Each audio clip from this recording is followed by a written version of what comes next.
Welcome back to Drop and Floats Tackle Talk. You know, I was hoping to get a video on the river this week, but the weather is not cooperating here in Oregon. It has rained a ton over on the other side of the mountain and snow in the mountain. It's all melted.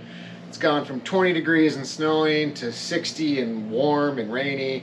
So the river conditions are not great right now for fishing. So I will do another tackle talk. And today's topic is going to be float setup. We're going to go over two different popular methods of float setup and kind of take a dive at benefits and kind of problems with each that you might have to address on the river.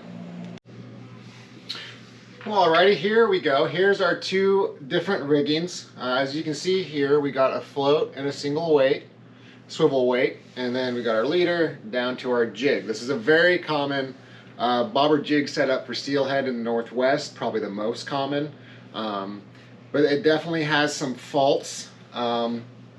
Like anything, it's give and take with everything you do, probably in life and in fishing.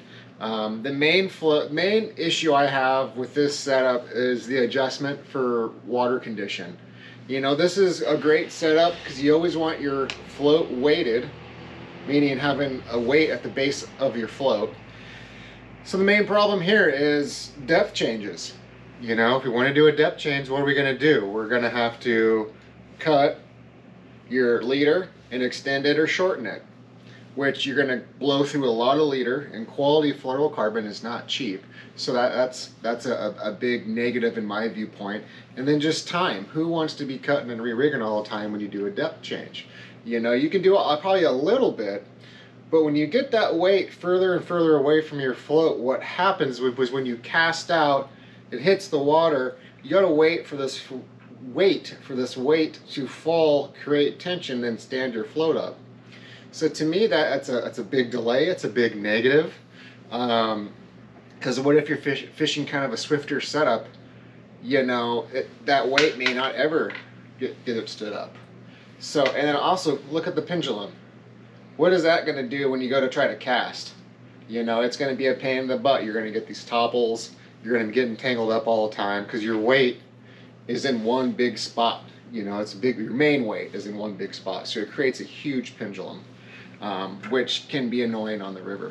You know, especially when you're first learning to do this, you can kind of get it down. There's a little trick to stopping the line to get it to rotate around and land, but you know, for a beginner, that could be a little bit of a nuisance or an annoyance, or it might make you frustrated and give up fishing altogether, which hopefully that doesn't happen.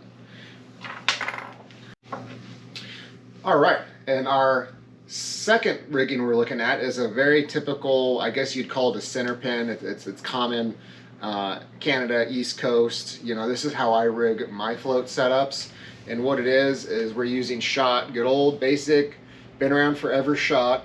And we're not using, you know, the latest and greatest fancy little terminal tackle piece.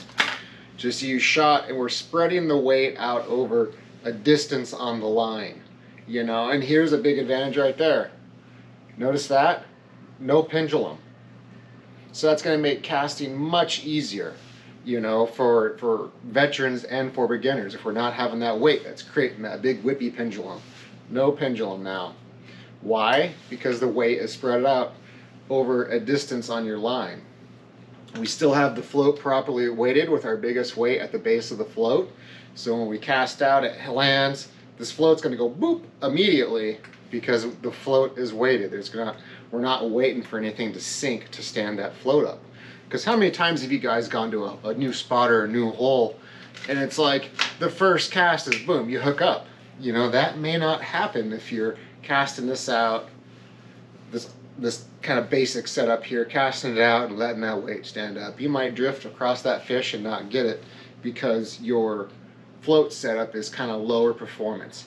This is really good for very slow pools or maybe like pond fishing, you know, where there's not much current. It's not going to do you any favors if there's a current.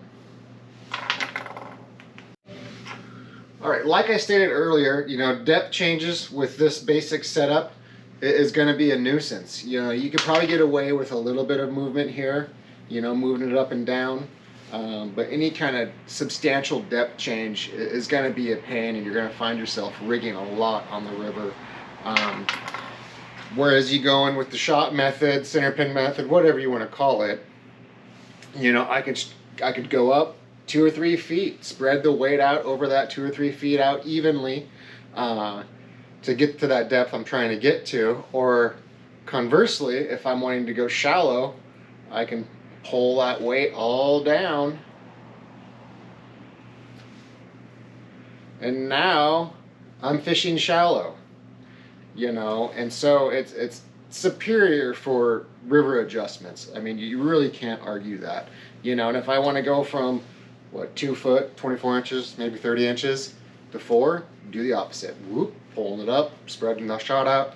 All of a sudden, I am fishing a different depth. And you may say, well, why that's important? Fish rise. I can just fish the same depth. That is not accurate. When you fish a hole, you want to fish that entire water column, all the way down to the bottom, and the reason for it, if we've got Mr. Fish, down here where my hand is at, my bait's here, and it's going over him.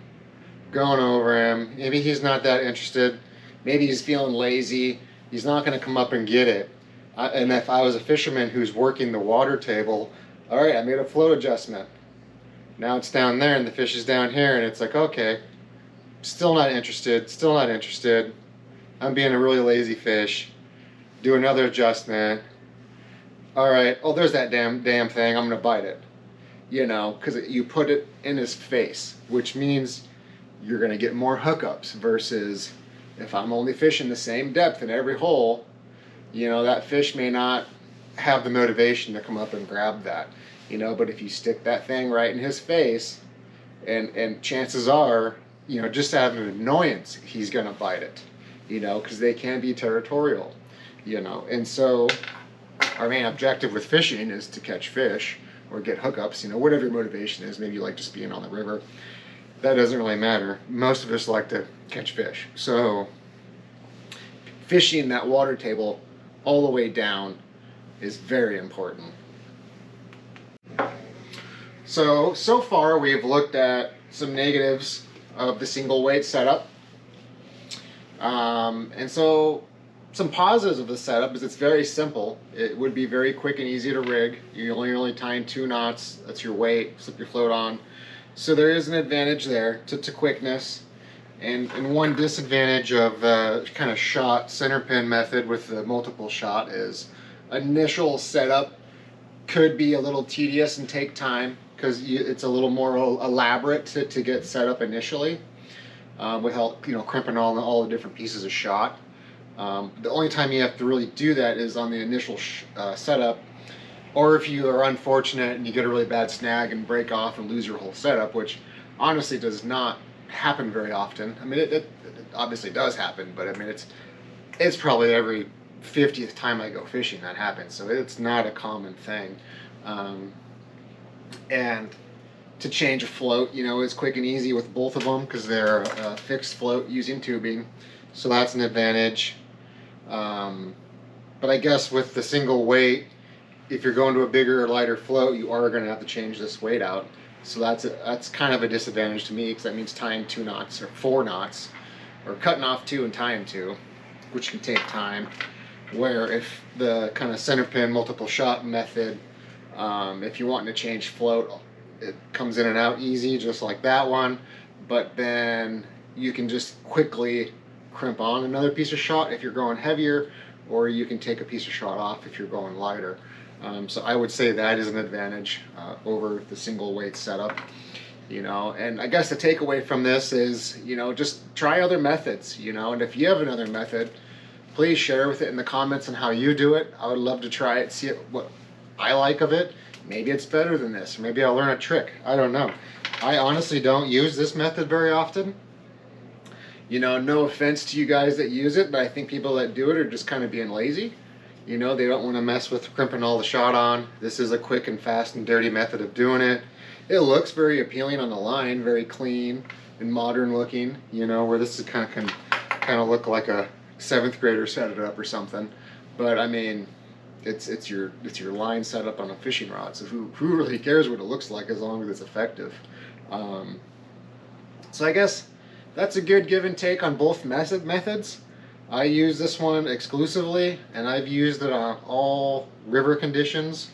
I've used it from Clear Creek's a small little creek locally. It's maybe 12 feet wide. At its deepest, it's 24 inches, and it's gin clear. I've used this method. You know, granted, I've gone extremely light with like a 2-gram float and just a couple pieces of shot in my flies. You know, running like a 12-inch leader.